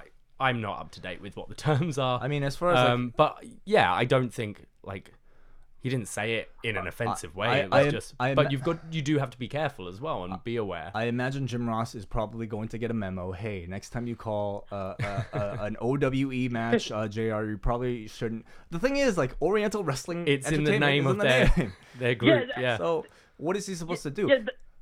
Yeah, Yeah. no. That was kind of my point. Like the promotion is called Oriental, and the thing is, like, the only reason I'm asking, I'm just gauging other people's reaction towards it. I like learning about why these are offensive and why not. I just don't. I don't see the outrage by being outraged by someone else's outrage, right? So I'd rather just go ahead. No, I completely agree with Hansi. You know, why it's offensive, I think, is probably a similar story to why a lot of terms end up being offensive. It was probably used in a very derogatory context for many years in the past. And you know, if people are upset by it, I completely understand and I completely respect that. For that reason, I think Jim Ross probably should learn to not mention it. Just as how I think, you know, I wouldn't use the term to describe, like, you know, my own race on a podcast like this if Jim Ross is going to broadcast to a larger audience representing a bigger company who prides itself on, I guess, kind of, you know, diversity and I think being progressive. He's probably going to get the memo. But did I think he was racist? Obviously not. Like, I just watched the man call Taka Michinoku versus, like, Great Sasuke and give a great deal of reference. He said it, like, he said the sentence almost as, like, what did he say? He said, like, the Orientals are, like, really good at high kicks or something like that. Like, yeah, and then doesn't Excalibur go, no, he said, these like, Oriental wrestlers they are like kicking people in the head. Yes, exactly. And then Excalibur goes, I think every wrestler likes kicking people in the head. I can tell you probably, like, Excalibur probably he tried to jump on it very quickly. Yeah. I do think Kanzi, like you said, it's a bit of probably a case of a man just, you know, from a different era, not necessarily being up with the times. That's all. Okay, no, that's cool. Yo, listen, I didn't want to make it a big thing. I just wanted to get your opinion on it. Cause I like gauging this kind of stuff, whatever. Mm-hmm. But listen, you guys have done a good job, and I look forward to more of your podcast and all that. Thank you so much. Thanks, buddy. Thank you. See ya. Let's go to our first piece of feedback. Do you want to start? Sure. We have Alex from Maple. That was amazing. It started horribly, but was saved by the last few matches. We finally got to see what Brock versus Ambrose would have been like. Damn your lazy attitude, Brock, for denying us this, and I am so happy for Moxley in getting to finally deliver this. I don't know if Brock would have taken thumbtacks on his bare feet. I can't imagine. Moxley would have, though. Moxley I think that's would the have. thing. Moxley would have, yeah. The Omega and Bucks match was great, and entrance was one of the best ever. Overall great. Even commentary was better with no Alex Marvez, and a great heel act by MJF. Thumbs up huge. Back to the phone lines. Our next caller, you're on. What's up? Good evening, gentlemen. How are you? We're good. Who is this? Oh, no. Is this the famed Brandon from New Jersey with Davie Portman for the very first time? Oh, lordy. Did you meet him in New York? No. He was too under the radar. He was very shy, I have to say. It was funny. I was like 2 feet away from you, and you were talking to somebody, and I just walked down. What did you think of the show, Brandon? I thought it was I thought it was fun. It was cool. I liked the death match was pretty awesome, even though it was kind of tame for death matches, right? Okay, yes, I could see that. Yeah, I mean, you didn't necessarily see glass or like maybe like scissors. Yeah, there was no like tubing or nothing like that. Well, they got to build up to something for All Out. Yeah, I feel bad for Jelly though. How much is he gonna be intact for All Out or whatever? I mean, because that's gonna be his gimmick, fighting all these hardcore matches. I mean, I think he has a match. I think he has a match coming up in not too long from now to another death match. There's no doubt like this is kind of like where he shines the most. But I don't know if we have to expect that he'll have this style of match every time. Like it's kind of like the Mick Foley thing where like you earn a reputation for taking these spots, but then you can kind of like for the later part of your career, once you're already over, you can kind of coast on like whether it be your personality or just simply being over. For sure. I also thought this one was very different to his match with Adam Page, which I also really enjoyed as well. But for two hardcore matches, they did a completely different style, and you can be very inventive and just be selective with the spots you do in the match. And this was obviously the barbed wire thumbtack match. This was that version.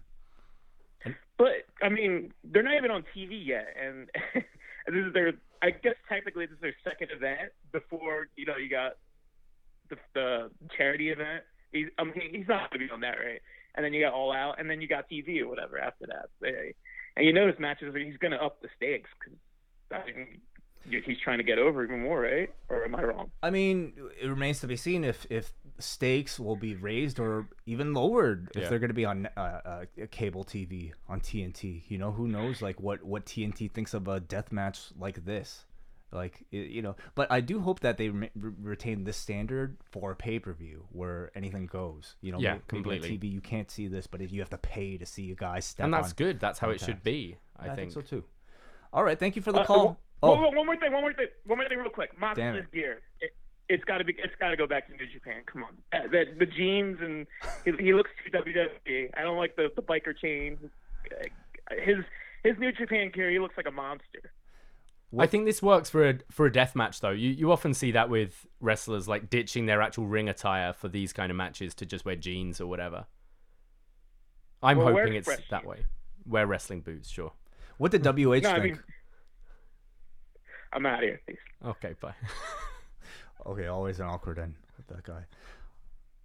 Alrighty, this caller has been trying to get on for a while. Jake, how you doing? Oh, hey guys, good to talk to you again. And Davey, you finally made it to the post show, so great to talk to you, man. Thank you. Yeah, this is weird. I've got headphones, I've got voices in my head. This is crazy. Hey, can you just turn your radio or whatever down, Jake? Your laptop or whatever you're listening to us on. Sorry, I had a headset with a microphone, so let me just adjust this. Okay, not a problem. Well, on that note, Davey holds post shows of his own plenty of times, and often on live YouTube right now, because the up next.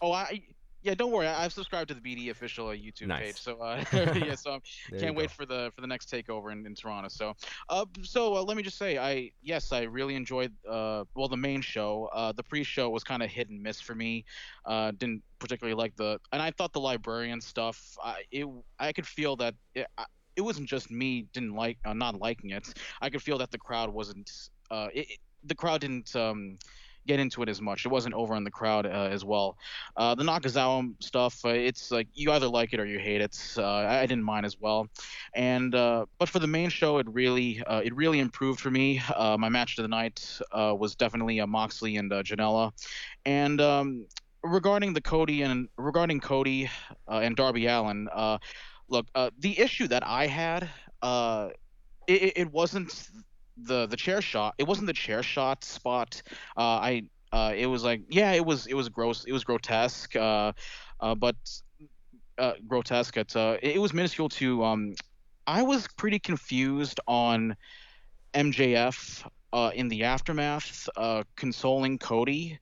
Like, look, I understand that I do know in being the elite that he was pretty much under Cody's wing. MJF was pretty much under Cody's wing, but not everybody knows that. And to me, as a heel, he's becoming such a full-fledged heel. I'm becoming such a fan of him. He's amazing, and I believe that he should stick with that momentum and just to me, maybe I'm just old school in terms of being, progressive heels. Like, he should keep that consistency. What do you guys think about that? I personally think the opposite. I think it added more to the seriousness of it, because I'm watching it going, hey, I watched this guy be a super heel like half an hour ago, and now he's out there checking on his mate because this could be really serious. And I think we live in a world, we know this stuff is scripted and like there are stories and things, but as wrestling fans, we like knowing what's going on backstage. We want to be still fooled. Is this thing real? Is this work? And I think having him come out made me think, oh, this is maybe more serious than we thought. And like the boys are actually coming out to check on him because this is bad. My interpretation of it was that like he was simply doing it in order to keep up the con of like, making Cody think that he's his best friend and that he actually cares about him. That was my interpretation. To your point, Jake, clearly, it goes back to what we've been kind of talking about earlier, in that how much disconnect is there for people who don't watch Being the Elite versus people who have only watched the show. And I think they definitely have to find a balance between, making sure that the audience that you're introducing AEW to with a show like this understands your whole show, but while at the same time paying respect to the people that have been following you since day one. You can't simply drop, the MJF character overnight. Does that mean that he needed to be out there? I'm not exactly sure, but part of me thinks that they want to use... They're looking at the angle and thinking, oh, like, MJF should be there. Like, he's supposed to be Cody's best friend. Like, or so Cody thinks. I'd like to know if they would follow up on that on Being the Elite. It seems like it's, if you have a question, it almost seems like it's something that's kind of perfect for them to follow up on. And finally, okay, that's a great thing. That's a good point. And finally, just to say, the commentary was fine tonight. Excalibur did a great job as always. And look, Jim Ross, he has his up and lows as well. But look, I have to give him I have to cut him some slack. To be honest with you, look, he's probably not going to be the best that he is like 20 years ago. But also have to consider and understand, some of the health issues he's had over the years, and also his also becoming a widower with his wife passing away a couple years ago. So I really don't mind JR here, to be honest with you. Yeah. Nobody's obviously, saying anything negative for those reasons. And you know what? If in the end, like, keeping him busy with AEW is exactly what that is. Yeah, it's a good thing. I suppose, though, at what's the limit, though? Like, do you give Jim Ross a role permanently on the announce desk just to keep the guy busy? I'll say this: that I don't agree with. I think he should be kept special and shouldn't call all the matches every single week once they eventually go to TNT. And also he does have a senior advisor role backstage as well, so maybe he can help out with some of the backstage stuff as well. So I kind of agree with that. Just keep him with the big matches and all that. So yeah, that's all I have to say, guys. Thank you so much. And let me just say one more question. I just want to confirm this just to make sure.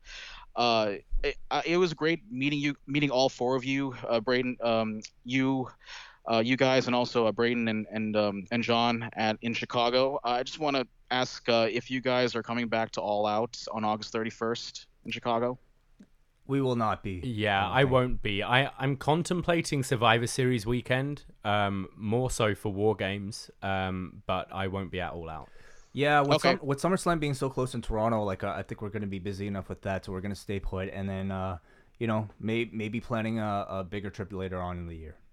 Okay, just making sure of that, because it was such an honor meeting you guys over there, and then just proud to be a patron. Thank you guys so much for all the content you do every week. Thank you for the support, Jake. Thanks, Jake. Okay, we go up next to Brad from Halifax, who says, Mox is so over. It is amazing to think that this guy used to be Dean Ambrose and that this was inside him all along. He has a cool, edgy vibe to AEW that makes this a whole different kind of promotion. That said, I don't need any more chair shots like the one Cody took in wrestling. I hope he's all right.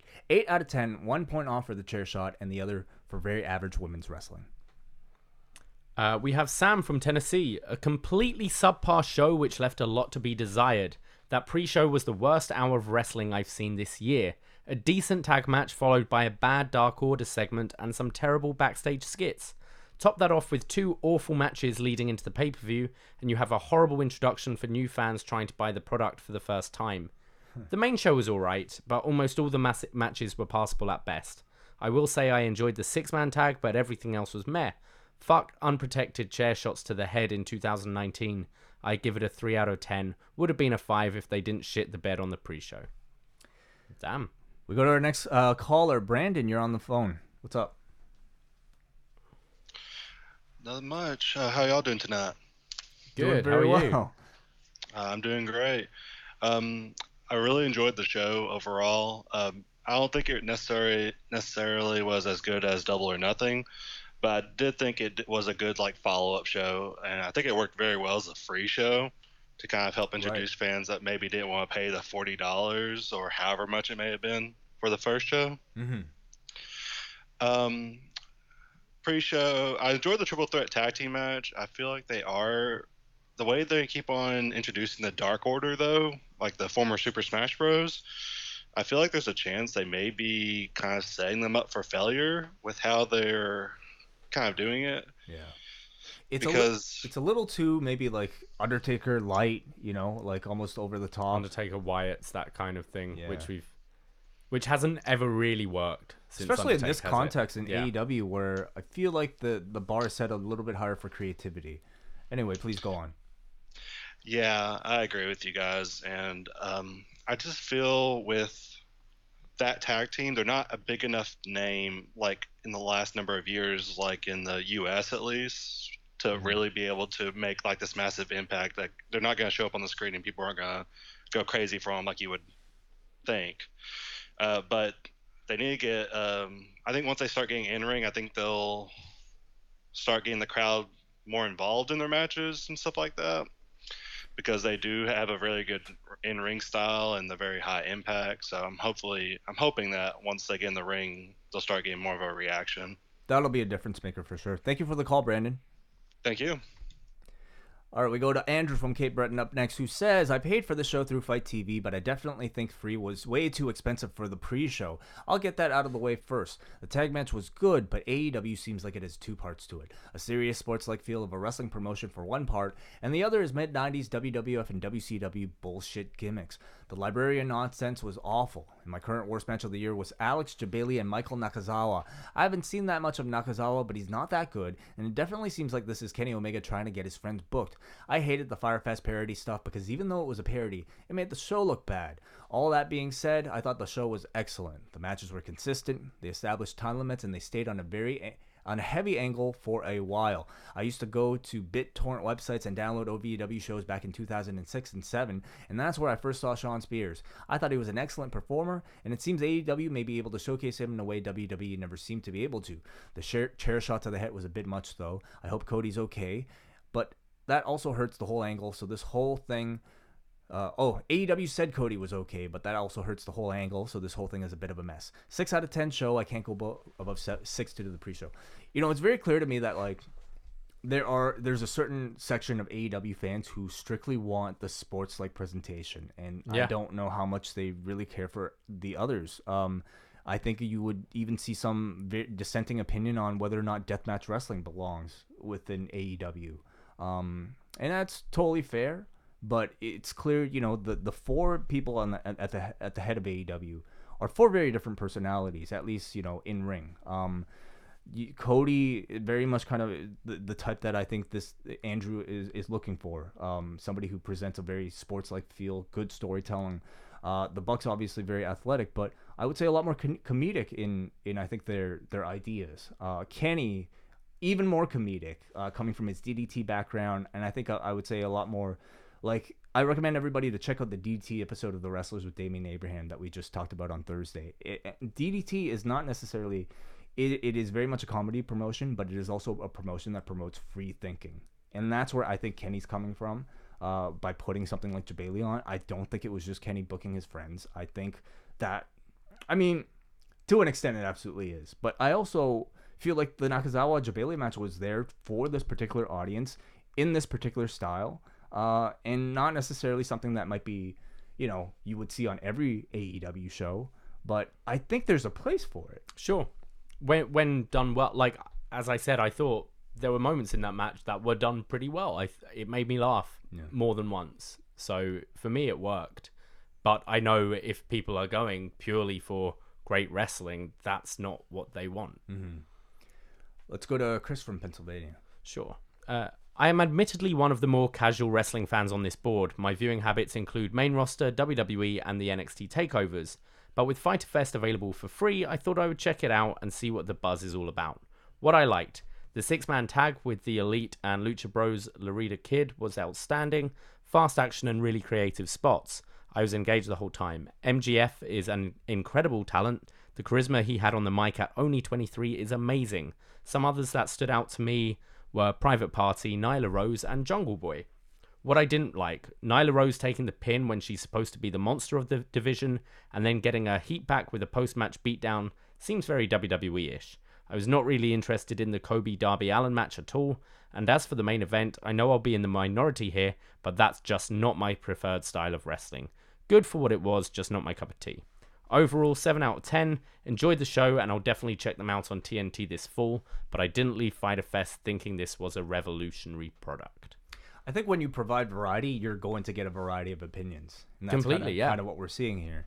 We go to Sean from Toronto, who says, definitely a lesser show than Double or Nothing, but still a solid card. I enjoyed the early backstage segments parodying the problems with the Fyter Festival, even though that gimmick seemed forgotten by the time the main card started and was ultimately an excuse to have the Elite wear Street Fighter gear.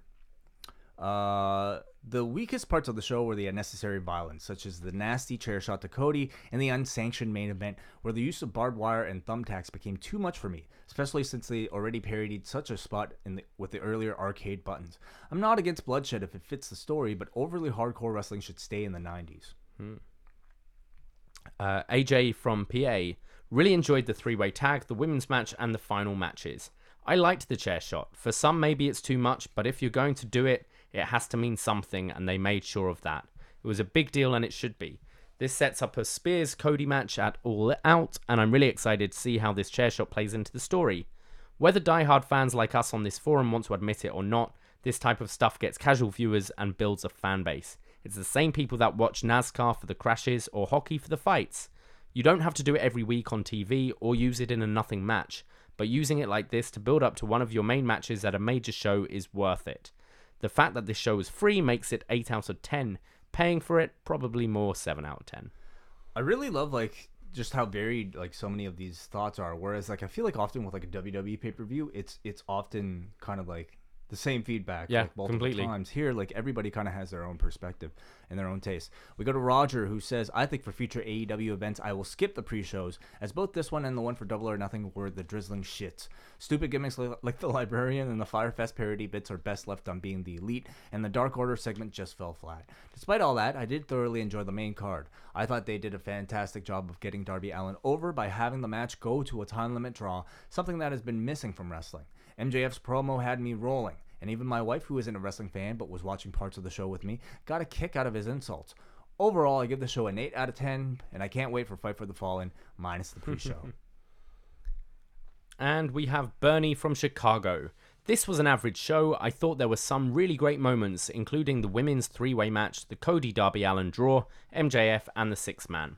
The buy-in was worse than most 3 hours of Raw. In a normal situation, isn't AEW putting that on for free to try to entice people that are on the fence of buying the pay-per-view? The last 2 buy-ins would not have had that effect on most people. The thing I really hated about the show was the unnecessary and unsafe violence.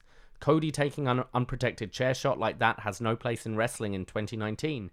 I found Moxley and Janela to be more of the same. The things done in that match should be reserved for a blood feud, and in 2019 it's hard to even justify it then.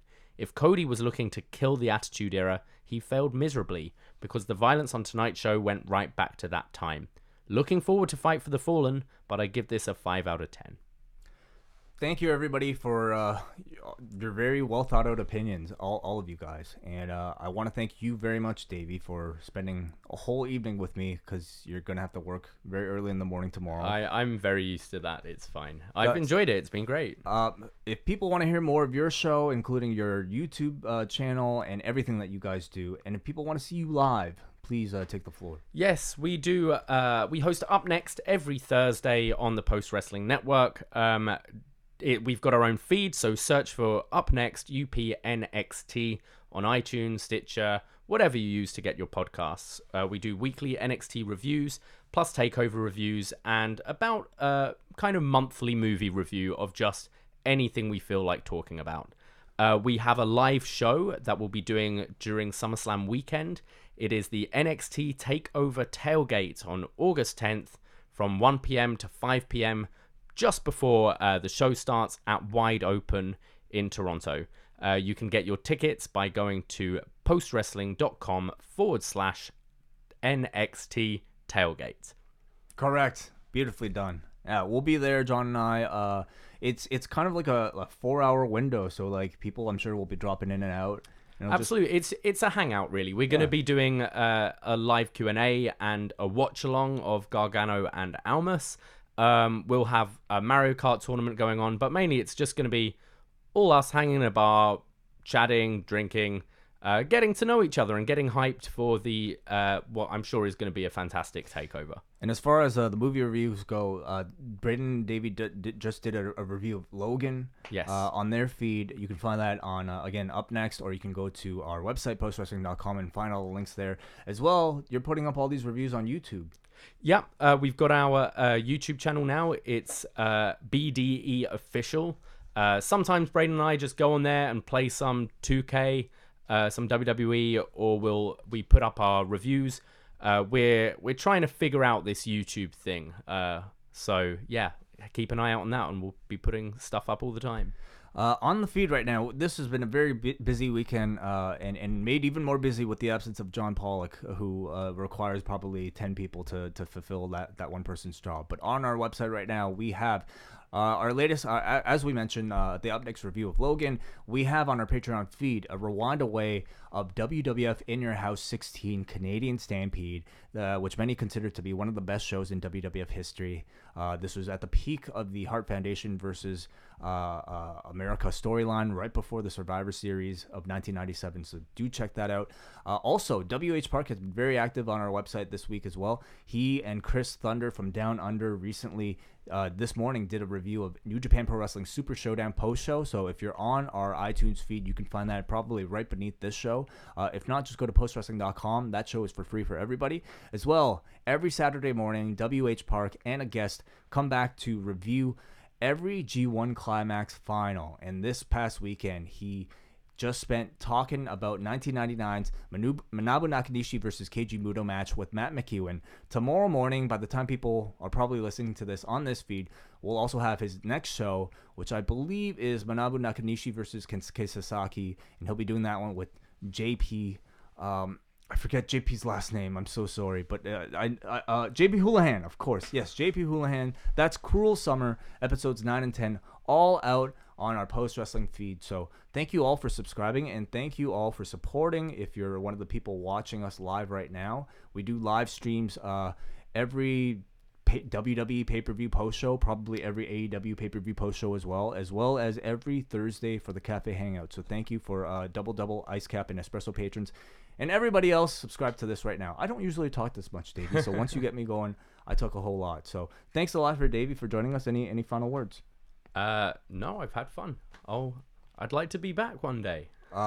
Hey, I'm sure you will be. We'll have plenty of shows to do. So thank you all for watching, and see you later. Ahoy.